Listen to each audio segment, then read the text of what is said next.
C'est très perturbant ce pupitre. C'est solennel. Tu peux filmer parce que je crois que moi derrière un pupitre comme un président de la République ça n'arrivera pas. Je filme. Je suis compatriote. Voilà.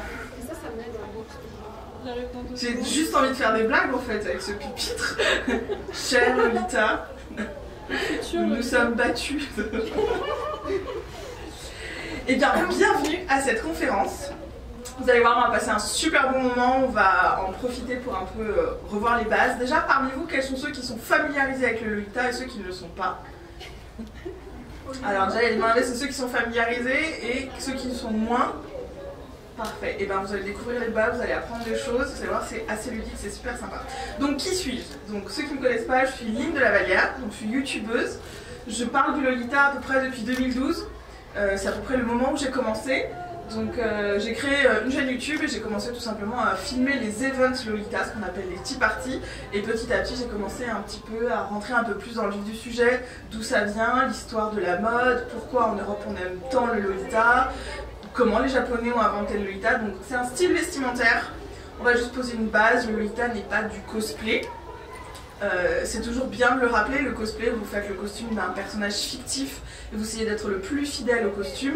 Le Lolita c'est une mode, comme le punk, comme le rockabilly ou comme le rétro, le vintage aujourd'hui. C'est vraiment une mode vestimentaire à part entière.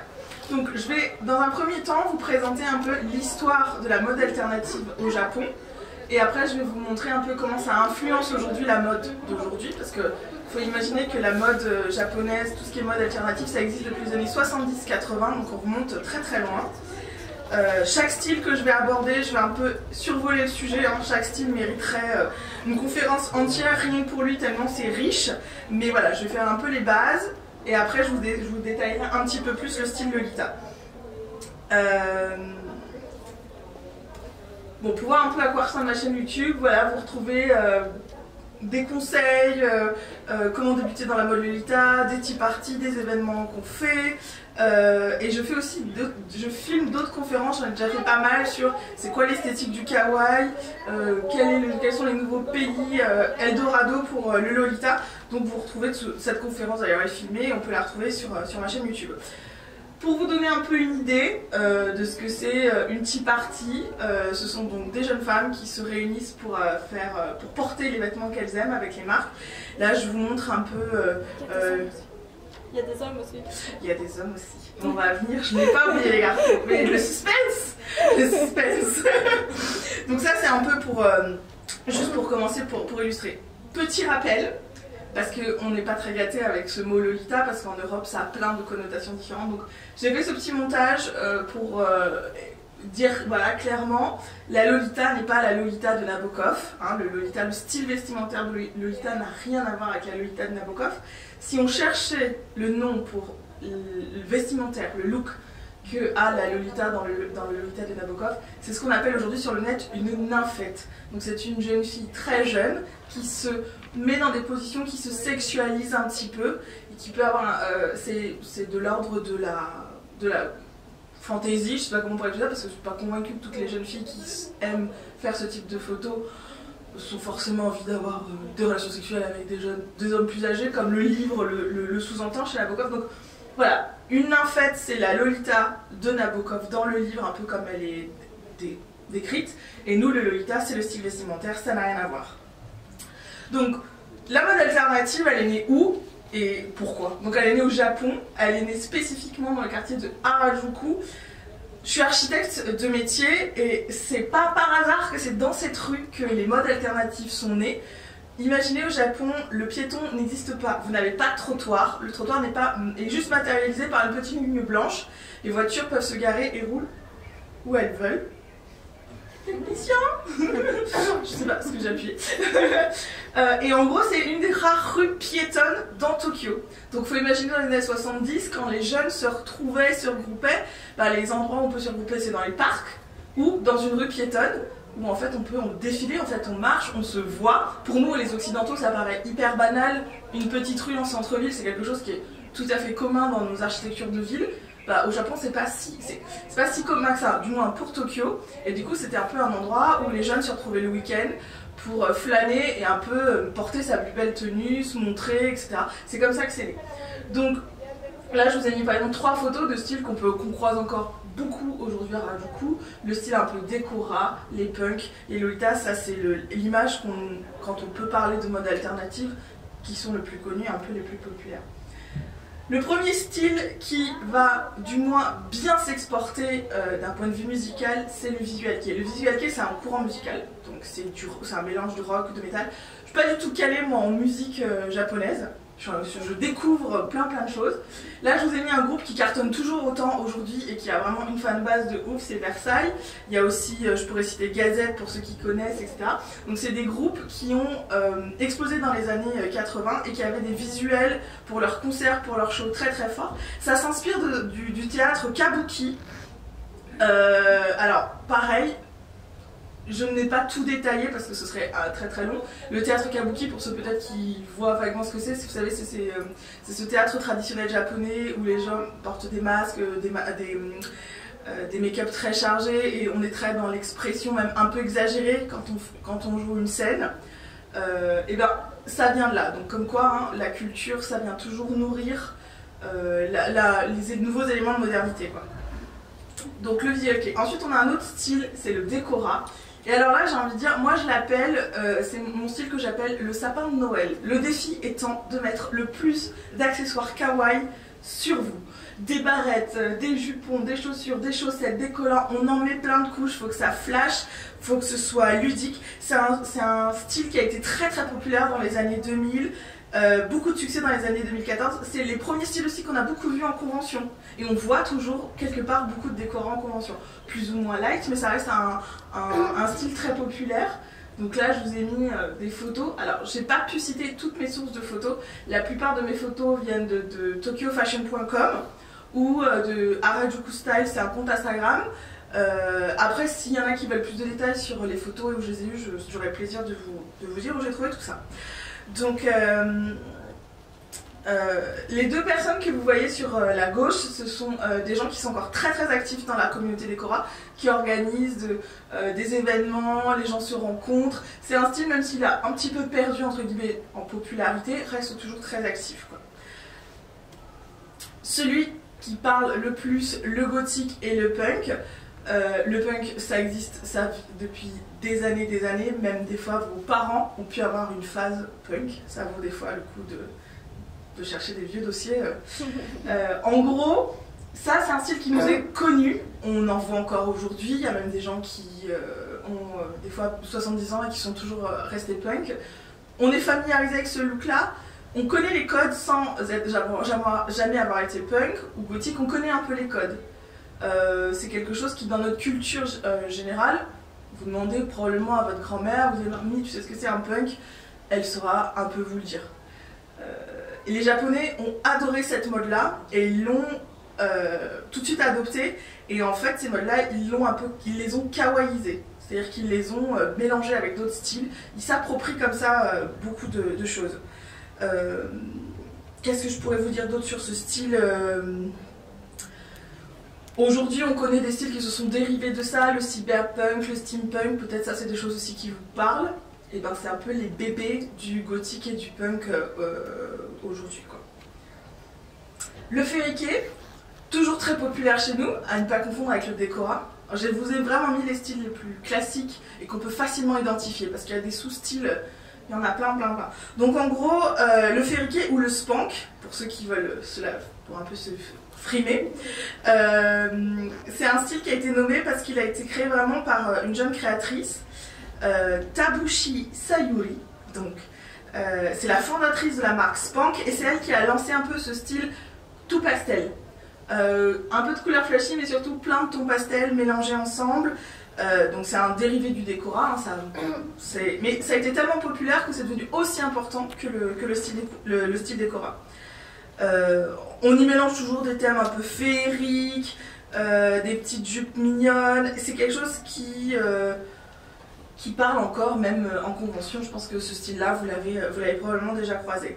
Des styles plus récents, mais qui ont pris beaucoup d'importance, le yami kawaii, un peu dérivé de ce qu'on peut appeler la mode dépressive. Alors comme ça paraît un peu négatif comme nom, mais c'est un peu ce côté, vous savez quand vous êtes pas très bien, les Japonais, ils ont cette magie et cet art de prendre quelque chose qui peut être un peu triste, voire négatif, et de le kawaïiser. J'ai envie de dire, ils peuvent kawaïiser tout et n'importe quoi.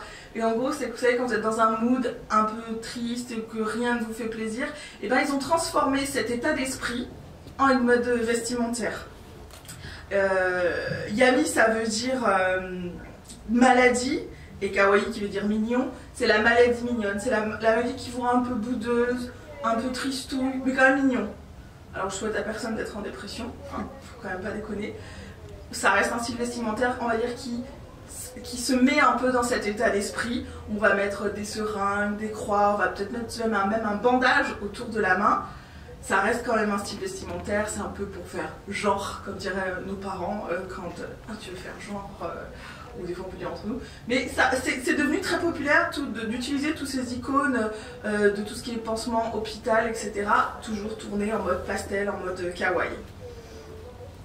Ça, c'est des vieux styles qui n'existent plus trop, mais qu'on croise encore un peu. Très très populaire dans les années 2000, même fin des années 90. Le kogal, qui a eu ses petites plein de dérivés, c'est la fameuse tenue de l'écolière japonaise. Qui n'a jamais rêvé d'avoir cette petite jupe et ces petites chaussures qu'on a tous vues sur Sailor Moon, sur Sakura, sur plein d'animés? Et les Japonais, ils aiment aussi beaucoup leurs uniformes et ils ont fait un style. On pourrait croire que cette jeune fille sort du lycée, mais en fait pas du tout, c'est très travaillé. C'est de se donner un peu ce look d'étudiante. La jupe est quand même beaucoup trop courte par rapport à celle qu'elle porte vraiment à l'école. Vous avez des petits accessoires mignons, des petits porte-clés, des choses. Il y a un dérivé que je trouve très rigolo, c'est le yamamba. C'est la photo que vous voyez avec les jeunes femmes qui sont très bronzées, les lèvres blanches. Je sais pas aujourd'hui si ça passerait encore ce type de mode avec l'évolution qu'on a eu quand même par rapport au niveau des mentalités. Il y a quand même un côté un peu blackface, moi je trouve. Après c'est à débattre. Le but est d'être très bronzé, d'avoir un maquillage blanc autour de l'œil. Tout est très exagéré et toujours porter des couleurs très très très flashy. C'est à la limite du clown. Et là même moi je suis pas assez sachante sur ce style-là pour savoir exactement qu'est-ce qui motivait cette communauté dans ces années-là pour avoir ce type de style. Mais ça a donné un dérivé qui existe toujours aujourd'hui. C'est le Gyaru Hime, c'est-à-dire on va reprendre des codes très flash, très girl, mais on va le girlifier à mort en mode princesse. Les chaussures avec des petites fleurs, la choucroute un peu volumineuse comme ça, tous les perruques sont crêpées, vous avez des faux cils en haut, en bas, un fond de teint impeccable. En fait ça c'est un peu c'est le côté je veux dire un truc un peu bête, mais avant l'invention des filtres Snapchat, Instagram, et ben ces jeunes filles elles avaient inventé le fond de teint à mort. C'est de la féminité poussée un peu à l'extrême, ultra mignon, ultra sexy. Aujourd'hui ces styles là sont un peu perdus en mode, on n'en voit plus trop.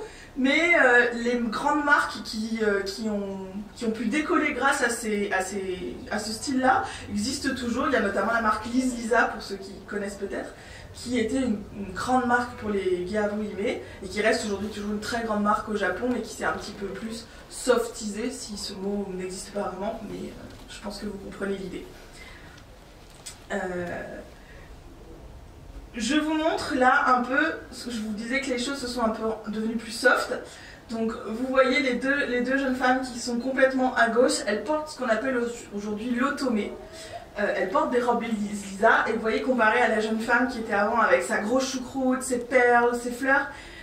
La robe est la même, c'est juste que les choses se sont un peu simplifiées. On n'est plus dans l'extrême, on est dans le petit béret, les petites chaussures, un petit gilet. Il y a un petit côté un peu aussi peut-être écolière à l'anglaise, un petit peu british dans l'esprit. Le béret, la France, les Japonais, la France. Hein. J'invente ça, tout le monde se doute que c'est le grand amour. Au niveau des styles, on est quand même deux pays qui nous aimons beaucoup. On s'inspire beaucoup les uns des autres. C'est un peu la Lolita de tous les jours. C'est un peu la Lolita qui travaille, et ben elle va pas forcément porter la tenue que je porte aujourd'hui pour aller au boulot, mais elle peut tout à fait porter une petite robe avec des fleurs, des petites chaussures, des petites soquettes. c'est quelque chose dans la rue, vous n'allez pas forcément le remarquer, mais un œil averti dira toi tu as un sac Angélique Pretty, je sais qui tu es au fond de toi. Donc voilà, c'était une façon un peu habile de revenir sur le Lolita. Donc je vous ai vraiment montré une grande richesse au niveau des styles à Harajuku. Et le style Lolita est celui qui existe depuis le plus longtemps et surtout qui a toujours autant de succès. Ça existe depuis les années 70. Au début, ça a commencé un peu dans les années 70 avec le style un peu robe à fleurs, petites fleurs, ce genre de choses, un peu esprit petite maison dans la prairie. Et il a rapidement évolué. Là, j'ai fait exprès de vous mettre une photo d'une jeune femme qui s'appelle Luni Chan, qui a été une Lolita qui est très très connue en Europe parce que c'était une des premières à faire beaucoup de photos et à les poster sur le net et à faire permettre à d'autres jeunes femmes de découvrir ce style. Et j'ai mis exprès les 3 styles qui sont le plus facilement reconnaissables, le gothique, du noir, des croix, un esprit même des fois un peu religieux avec son col, ça peut faire penser à quelque chose de très catholique dans l'esprit. Le sweat, c'est aussi ce que je porte aujourd'hui, des couleurs pastel, mignonnes, plein d'accessoires dans les cheveux, on en met beaucoup, on a un plus gros nœud, on a des chaussures avec des petits nœuds. Et là, on a sorti toutes les couleurs. Vous avez du pastel dans votre robe, tous vos accessoires vont être pastel. C'est vraiment la culture de l'accessoire. On est à fond dans la thématique et on met exactement, vous avez du rouge dans votre robe, vous allez mettre une petite touche de rouge, etc. Par exemple, moi, c'est donuts et crème, donc je porte des petites baskets roses avec des petits nœuds. J'ai des accessoires qui rappellent la nourriture et les donuts, donc j'ai des petites fourchettes, des petites cuillères, j'ai une glace, voilà. La robe va porter tout le concept de la tenue. Et l'autre tenue qui est un peu plus soft, qu'on appelle le classical et qui nous fait penser à l'ère un peu victorienne, pour citer certains animés, je sais pas, Princesse Sarah et tout, quelque chose de plus la jeune fille sage et classique. C'est vraiment les 3 styles les plus porteurs et chacun ont créé plein de sous-styles. Je vais pas tout détailler aujourd'hui. Aujourd'hui, j'essaie de vous apprendre à comment reconnaître en fait le style Lolita et vous expliquer en fait pourquoi il y a autant de gens qui portent le Lolita aujourd'hui. Donc, les inspirations du Lolita. Ce qui est génial, c'est que c'est les Japonais qui créent cette mode, mais ils s'inspirent de nous. Ils s'inspirent de notre histoire, de notre culture de costume. Ils s'inspirent donc de l'ère victorienne, qui porte son nom pour la reine Victoria en Angleterre. L'ère victorienne, un spécialiste en histoire vous dirait que c'est pas si simple que ça, c'est pas genre oh de telle date à telle date, il y a plein d'années de sous-styles, il y a beaucoup de choses, mais en gros ça s'inspire des costumes de cette époque. Ensuite on a dans le Lolita il y a aussi beaucoup de choses qui ont rapport à l'enfance, à la féerie, donc on va avoir des inspirations de livres pour enfants, donc notamment Alice au Pays des Merveilles qui est je pense l'inspiration la plus forte, ce qui donne aussi parfois ce côté un peu déjanté au Lolita. Et les Japonais adorent Alice. Quand vous allez au Japon, même à l'aéroport, vous allez trouver quelque chose qui est en rapport avec Alice au Pays des Merveilles. Ça leur tient beaucoup à cœur. Et une grande icône du Lolita, par exemple, moi qui suis française, quelque chose qu'on va retrouver beaucoup dans les robes, dans les tenues, dans les inspirations, c'est Marie-Antoinette, c'est Versailles, c'est un peu le rococo à l'extrême. Marie-Antoinette, voilà, c'est une icône visuelle comme ça qu'on va retrouver au niveau des tenues, au niveau des prints, qu'on va retrouver dans les tenues des Lolita. Et puis les Japonais, Marie-Antoinette, la plupart ne savent même pas qui elle était, mais ils la connaissent. Ils adorent. Ça, c'est là d'où vient l'inspiration. Je vais vous parler de quelques grandes marques, parce qu'on ne fait pas un style vestimentaire qui dure aussi longtemps avec seulement... Il y a des gens qui investissent. Il ne faut pas oublier que les vêtements, c'est quand même un business. Et il y a des gens qui se sont formés pour fabriquer pour les Lolita. Au Japon, ils ont une autre façon de voir les écoles de design. Par exemple, nous, on va rentrer dans une école, vous allez devenir couturière, broderie, vous allez travailler dans un domaine. Et quelques élus pourront peut-être travailler pour des grandes maisons de couture et les autres travailleront dans les ateliers pour garder des savoir-faire. Parce en France, il y a quand même une culture un peu du luxe, de l'entretien, de l'histoire, etc. Au Japon, quand vous rentrez dans une école d'art ou dans une école de design ou de couture, le but c'est de vous former pour que vous montiez votre marque. C'est un peu à l'américaine sur ce côté-là. On vous forme vraiment dans l'idée que vous allez monter votre marque, ouvrir une boutique et vous allez vendre ce que vous créez. On vous accompagne vraiment, pas seulement pour devenir un créatif, mais pour devenir un créatif qui peut vendre ses créations. Du coup, dans les années 80, on a des jeunes gens qui sortent de l'école, qui sont facialement touchés par ce qu'ils voient dans la rue, ce qui leur plaît, et ils vont décider de faire des robes Lolita et un peu d'en faire vraiment un business. Donc ça, c'est vraiment les marques, les premières marques qui existent maintenant depuis 20-25 ans, donc des designers qui se sont vraiment imposés. Donc aujourd'hui, par exemple, à Paris, on a une boutique Angélique Pretty. On n'investit pas dans une boutique à Paris, à l'autre bout du monde, si on n'est pas rentable financièrement. Donc ça montre aussi que si le Lolita arrive à perdurer, bah c'est qu'en fait ça marche. Les gens créent, les gens achètent. C'est aussi une dynamique qui est importante dans un style. Si les gens peuvent en vivre, fatalement, le style a plus de chances de perdurer.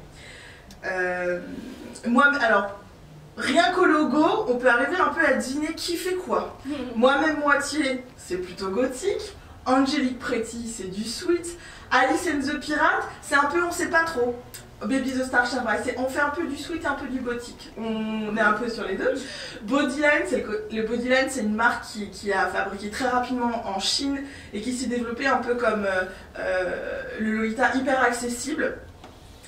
Et Innocent World, c'est la marque un peu classique, un peu chic, classical. Le Lolita, c'est le règne du prince. Quand je vous parlais de gens qui ont fait des écoles, qui sont des créatifs, eh ben, ce sont des gens qui font des designs. Là, je vous ai mis 3 prints au niveau des thématiques qui sont assez populaires. La nourriture, mignonne de préférence. Alice, les cartes, les damiers et les chats, les animaux, tout ce qui est mignon. Le Lolita, c'est l'art de porter un tableau sur soi en fait. Le print, c'est l'essence même d'une robe Lolita, c'est-à-dire qu'on, comme je vous disais, on respecte beaucoup la thématique de la robe, on met des accessoires dans la thématique et en fait, tout ça, c'est des créateurs qui dessinent, avant d'en faire une robe, on va d'abord dessiner, entre guillemets, le print qu'il y aura sur la robe. C'est quelque chose, maintenant, plutôt quand on fait du design, on fait un peu l'inverse, on va dessiner une silhouette, une coupe, et après on va réfléchir avec quel matériau on va pouvoir obtenir ce rendu. Là c'est l'inverse, on va dessiner un dessin, et on va dire ce dessin, comment je vais le mettre sur une robe. Ce qui n'est pas tout à fait la même façon de travailler. Je vous mets là 2 photos de ce qu'on peut appeler les Lolita type, la Lolita parfaite, qui respecte les règles à la lettre. Vous avez une robe avec un jupon, des couleurs pastel, là j'ai mis du sweat, j'aurais pu aussi mettre du gothique, ça marchait. Un accessoire sur la tête, généralement un nœud, des petites chaussures, on ne voit pas les épaules, on ne voit pas les genoux, on est élégante, on se tient bien. Vous vous doutez bien qu'on est des êtres humains, on ne peut pas faire ça en toute occasion. Le Lolita, on va dire, quand ça a commencé, ça avait des règles assez mignonnes. Paraître pur, l'air un peu innocente, cacher ses épaules et ses genoux, un peu de décence. C'était aussi une façon pour ces femmes, il faut imaginer, de se réapproprier sa féminité. Aujourd'hui, quand vous vous habillez pour aller au travail, donc c'est pour plaire à un client, pour plaire à un boss. Quand vous êtes des fois avec votre belle famille, vous vous habillez pour plaire à votre belle-mère ou pour faire plaisir à votre mère. On a des conventions sociales sur les vêtements. On s'en rend plus compte parce que c'est des choses qu'on a complètement intégrées. Et finalement, ces femmes, quand elles ont commencé à s'habiller, un peu comme pour certains peut-être, ça fait enfantin, c'est bizarre. C'est une façon de complètement se réapproprier une féminité. La jupe n'est pas courte, je porte des couleurs très pastel, très tendres, alors qu'on a plutôt tendance à, aujourd'hui quand on pense à un vêtement confortable, on pense à un jean, un sweat noir, des couleurs plutôt dans les tons neutres, etc. Là, c'est une mode pour soi. La particularité la plus forte pour le Lolita, c'est le jupon. Sans le jupon, il n'y a pas de Lolita. On verra qu'il y a quelques exceptions, mais grosso modo, la robe, c'est le jupon. C'est-à-dire que le jupon, c'est lui qui va donner la forme, c'est lui qui va tout déterminer. Donc je vous ai mis les 2 types de jupons. La forme A, qui a un peu une forme cloche d'église, Et la forme cloche, elle qui est la vraie cloche, la cloche qui donne du bombé, qui fait vraiment comme un peu comme un parapluie. C'est les deux types de... C'est sur une robe, c'est la première chose qui va compter, c'est est-ce qu'il y a un jupon, est-ce qu'il n'y a pas un jupon. La taille et le fluff du jupon va dire ça c'est peut-être du Lolita parce que quand même il y a du jupon, il y a du monde là-dessous. Il y a quelques exceptions où on peut porter des tout petits jupons quand on a du Lolita un peu confortable. Tout à l'heure je vous parlais de jeans, je vous parlais d'être dans des vêtements confortables et agréables. C'est pas parce qu'on est Lolita qu'on est obligé d'avoir une robe qui nous sert trop, qui nous sert. Il y a aussi un côté un peu tendre et doux, et là il n'y a pas forcément de jupon. En fait je vous explique un peu les règles du Lolita et les fois où on sort des règles parce qu'on reste quand même des êtres humains. Tout à l'heure je vous parlais de couvrir ses épaules. Il y a, je pense, une douzaine d'années, quelqu'un serait arrivé comme ça dans un groupe de Lolita, tout le monde fait oh, mais tu montres tes épaules, mais quelle indécence! Aujourd'hui, c'est plus du tout comme ça. Alors, la jeune fille que vous voyez sur votre gauche, c'est Mila, c'est notre ambassadrice Lolita qu'on a élue en France. Sur la photo, ce qu'on ne sait pas, c'est qu'il faisait 45 degrés dans cette salle. On était au plein mois de juillet à Paris. Et quand elle est venue sans blouse, et je me suis dit, mais pourquoi j'ai pas fait ça? Moi aussi, pourquoi? Et on voit que, même si elle n'a pas de blouse, on voit ses genoux, on voit ses épaules, on arrive quand même à voir que c'est une robe Lolita parce qu'il y a le jupon, il y a le fait que tout est parfaitement accessoirisé, le respect des couleurs, etc. Ça fonctionne. Et j'ai mis une autre photo, c'est un autre été aussi à Paris, où il faisait très très chaud. Mais pareil, c'est une robe, pourtant au niveau des couleurs, c'est un peu punk, c'est du tartan, elle a des collants noirs, mais elle a quand même les épaules dénudées, et pourtant là, on voit que c'est du Lolita, on le comprend, on voit le jupon, on voit le souci du détail, tout est assorti, les gants, les petites choses, voilà. Les hauteurs des jupes. Alors les japonaises sont quand même beaucoup plus petites que les européennes, hein. Alors vous imaginez bien que quand les grandes marques ont commencé à sortir des produits, ils l'ont fait pour le morphotype japonais. Dans le Lolita, quand on n'a pas de poitrine, tout le monde dit oh, t'as de la chance, t'as pas de poitrine, c'est trop bien, parce que quand vous avez des seins, c'est un peu compliqué des fois de rentrer dans certaines marques japonaises. Ça, c'est beaucoup amélioré. Mais du coup, le fameux ne montre pas tes genoux ou jupe trop courte, ça aussi, ça a pas mal évolué. On va remonter les chaussettes, tout simplement. On va dire que si c'est au-dessus du genou, et tant que c'est pas, qu'on ne voit pas votre culotte, tout va bien, les règles du Lolita sont respectées, donc c'est toujours l'uni. Elle est très grande, elle est grande comme moi, elle doit faire 1m70, 1m75, donc fatalement sur elle, une jupe c'est plus courte, et pourtant là, quand on voit, on comprend tout de suite que c'est du Lolita, ça respecte les codes, assortiment des couleurs, le jupon, la cloche, des nœuds, les thématiques un peu féeriques, tout y est. Et en même temps, vous voyez, dans son maquillage, on retrouve un peu l'inspiration de ce que je vous ai montré tout à l'heure, le Gyaruhime, les grands cils, ses yeux un peu exagérés, un peu dolls. Voilà, je vous ai présenté ces styles tout à l'heure pour vous montrer qu'on retrouve indirectement les influences entre elles. Hein. Ça, c'est un point fort. Alors, depuis tout à l'heure, je parle que de filles, comme si il n'y avait que des filles qui portaient du Lolita. Bon, c'est complètement faux, hein. Aujourd'hui on a de la chance d'avoir des communautés très ouvertes. Vous pouvez avoir de tout âge, toute morphologie, tout le monde peut porter du Lolita. La jeune femme que vous voyez à gauche, c'est un garçon. J'ai pris une photo un peu volontairement où on ne sait pas trop, mais il y a aussi des garçons qui portent le Lolita fièrement avec leur barbe. Le but n'est pas de ressembler à une fille, ils sont très bien dans leur peau comme ça. Mais c'est une façon aussi pour eux de se réapproprier leur corps, une part de leur féminité, et d'apprécier aussi de porter des robes avec des dentelles. Après tout, on fait de mal à personne. Donc aujourd'hui, le Lolita n'a plus de frontières, il n'est pas réservé aux Asiatiques, petites, sans poitrine et jeunes. Aujourd'hui, le Lolita, tout le monde le porte, parce qu'il y a un effet un peu libérateur. Vous vous habillez pas pour les autres, vous vous habillez pour vous. C'est un peu égoïste quand on y pense, mais c'est complètement ça. Vous vous habillez pour vous, pour votre plaisir à vous, et pas pour un but.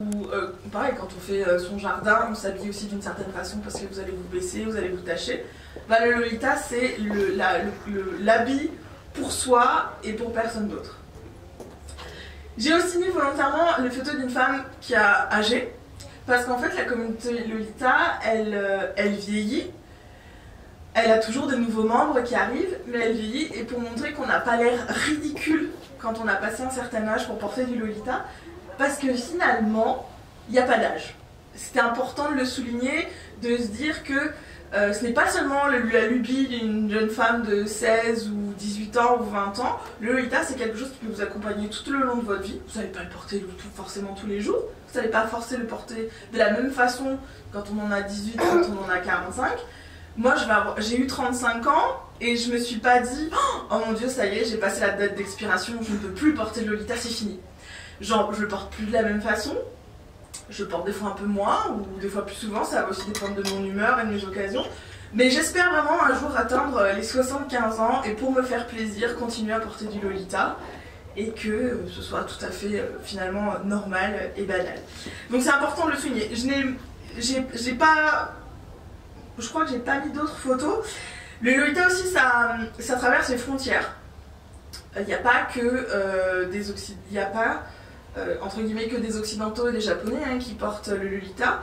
Vous avez aussi beaucoup dans des pays très musulmans où vous avez des femmes qui sont voilées, qui portent le Lolita. Bah, au lieu d'avoir ses cheveux, elles vont nouer leurs cheveux dans un foulard couleur pastel assorti à leur robe, etc. Ça franchit aussi un petit peu le caractère social, racial, les religions aussi, c'est-à-dire que c'est quelque chose que chacun va adapter à ce qui lui est propre et ce qui lui tient à cœur. Si une jeune femme veut continuer à garder son voile, elle peut totalement continuer à porter du Lolita et à se faire plaisir. Il y a cette notion de je te libère d'une forme de pression et habille-toi comme tu veux. Et c'est un peu aujourd'hui ce qui me tenait à cœur de montrer, c'est que il faut apprendre à accepter que les autres ne s'habillent pas forcément comme nous on aime. Alors moi, quand les gens me disent qu'ils aiment pas, je suis tout à fait d'accord avec eux. C'est chiant, ça colle, ça prend de la place dans le métro.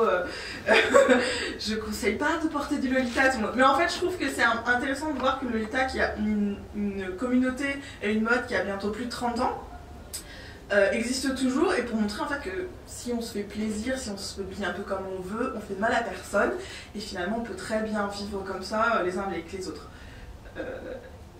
C'est un des messages importants et c'est ça qui m'a poussé aussi à faire ma chaîne YouTube, parce que j'entendais beaucoup de fans me dire oh, j'adore mais j'oserais pas. J'adore, mais je suis trop vieille. J'ai des femmes qui m'ont dit ça, vous avez 25 ans. Hein. Je dis, je suis trop vieille, moi qu'est-ce que je devrais dire Ah oui, mais toi t'es jeune. Non, je donne l'illusion que je suis jeune. Et c'est pareil, où il y a des femmes qui disent ah mais moi je sais pas me maquiller, je peux pas m'habiller comme ça. Il faut vraiment s'affranchir de tout ça. Et dans votre vie de tous les jours, s'il y a une paire de chaussures qui vous plaît parce qu'elle est rouge, parce qu'elle est violette, et vous dites ah bah non mais qu'est-ce que vont dire mes collègues, ça, bah, il faut se garder des petits temps comme ça de plaisir. Et là c'est la preuve qu'en 30 ans, on peut continuer clairement à avoir un look un peu spécial quand même. Et être très heureux, et ça donne vraiment une force et une confiance en soi. Demain, il y a une autre conférence qui est hyper intéressante sur le fait de qu'est-ce que le Lolita et qu'est-ce que les modes alternatifs vous ont apporté. Il y a des gens qui viennent témoigner de ce que ça a apporté dans leur vie. Je ne dis pas que c'est une thérapie magique, que ça va solutionner les problèmes dans le monde. Je dis juste que ça fait du bien de se donner le droit de s'habiller comme on en a envie de temps en temps. Ça fait partie des choses qui sont importantes, je trouve, dans la vie. Je vous ai vraiment fait de la vulgarisation sur les styles japonais et le Lolita. Maintenant, je pense que quand vous croiserez quelqu'un en convention, vous serez capable de faire la différence entre une cosplayeuse, un gothique, une Lolita. Ça vous donnera un peu des petites... c'est toujours intéressant à savoir. Et surtout, si vous avez des questions, et même si des questions qui vous paraissent des fois un peu bêtes, n'hésitez surtout pas à me les poser. Et si même vous-même, vous avez peut-être dans certains domaines plus d'expérience que moi et que vous avez envie d'ajouter un complément à ce que je viens de dire, surtout vous le faites. Et moi, ça m'apprendra aussi des choses parce que, comme je vous l'ai dit, je ne suis pas sachante sur tous les domaines. À chaque fois que je fais une conférence, j'apprends énormément de choses. Et là, j'ai essayé de faire une conférence où j'englobe rapidement l'ensemble du sujet pour un peu soulever des idées, des questions. Donc si vous avez des questions, allez-y. Et n'ayez pas peur, on est entre nous, personne ne doit vous manger. Je sais que c'est très impressionnant de me poser des questions, parce que souvent j'ai des questions après, quand la conférence est terminée. Il y a aussi une youtubeuse qui est là avec nous. Joël, peut-être que tu as des questions. Oui, justement, à quel moment, entre le moment où tu as porté le Lolita pour toi tu t'es dit que c'était nécessaire de le partager avec les gens et d'aider les gens à travers ta chaîne, ou quel était le déclic pour créer ta chaîne? C'est arrivé assez rapidement parce qu'en fait moi-même au début je voulais porter ce style depuis longtemps. Je suis une grande collectionneuse de dolls. J'adore les poupées depuis que je suis toute petite et j'ai jamais arrêté d'en acheter. Et un jour ma mère a dit en rigolant, mais au lieu d'habiller des poupées là, t'as qu'à t'habiller comme ça toi aussi. J'avais pas trop compris la réflexion. Et puis je connaissais le gothique Lolita, ça je connaissais, l'élégante gothique Lolita, les gens qui s'habillent avec des redingotes, des corsets, je connaissais. Mais comme c'était tout noir, ça m'intéressait pas. Le style, les costumes m'intéressaient, mais le style lui-même m'intéressait pas. Puis j'ai découvert le Sweet Lolita, c'est tout de suite quand j'ai vu ça, j'ai fait oh, je fais ça, je vais faire ça. Mais très rapidement, je me suis dit, bon, je fais ça comment? Dans ma chambre, toute seule. Je partage ça avec qui? À l'époque, j'étais pas trop à fond encore dans les conventions. J'en avais fait quelques-unes et je m'étais déjà un peu amusée à m'habiller dans des styles un peu Harajuku, un mix entre du Decora. J'avais déjà fait des tests et je me suis vite rendu compte qu'en fait il y avait plein de gens comme moi. C'est-à-dire qu'en discutant en convention, ah elle est cool ta jupe, tu l'as eu où?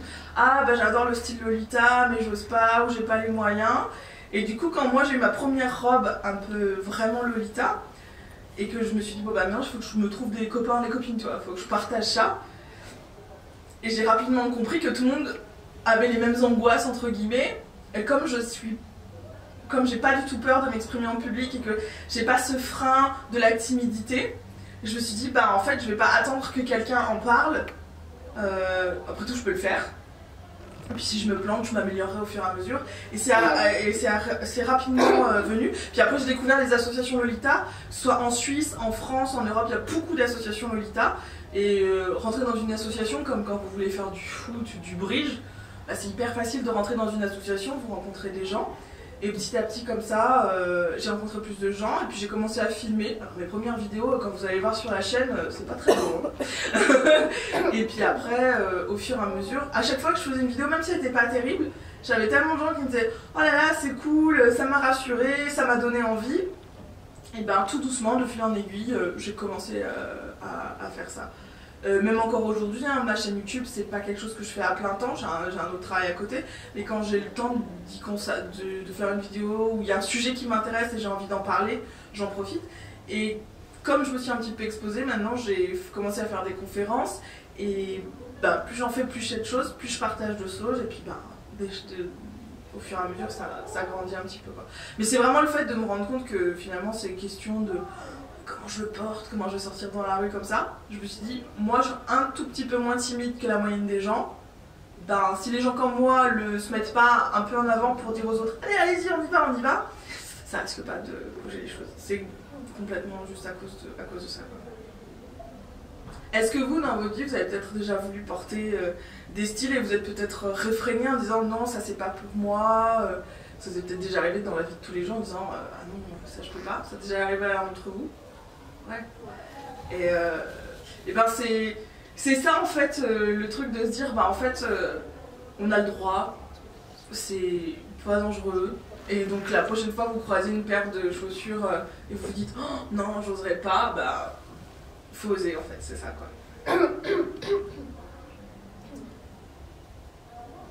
Je pense que tout le monde doit avoir un peu fatigué après cette longue journée. Moi ça me ferait très très plaisir si vous avez le temps et la patience d'aller voir les vidéos et de me mettre un petit message genre oh j'ai vu ta conf ou je suis passée par hasard. J'aurais le plaisir de vous recroiser sur YouTube. Je réponds toujours aux commentaires, pas toujours très rapidement, mais je réponds toujours. J'espère que ça vous a plu. Je sais que la journée était longue. Ce pupitre est bien trop formel pour moi, j'ai besoin d'habitude de marcher et de gesticuler. Donc voilà, j'espère que ça vous a plu. Demain, on a aussi une diffusion d'une série YouTube qui s'appelle Action Lolita. C'est une autre façon de montrer que le Lolita n'empêche pas de vivre et on peut faire des choses complètement folles en Lolita qui sera diffusée demain. Et il y a la table ronde où on va justement parler de qu'est-ce que les modes alternatifs nous ont apporté au niveau confiance en soi, ou peut-être pas, peut-être qu'on aura des surprises, je sais pas, tout est possible. Voilà, j'espère que ça vous a plu, merci d'être venu, je remercie aussi Japan Cosplay de m'avoir invité parce que j'étais invitée par eux, j'habite Bordeaux. Je pense que je reviendrai l'année prochaine avec plaisir en Suisse. Il a eu un accueil très chaleureux. J'espère que vous avez pu voir le défilé aussi. J'espère que ça vous a plu pour ceux qui ont la chance de le voir. Et puis voilà. Je vous souhaite une très bonne soirée. Merci. Et voilà. Merci à vous.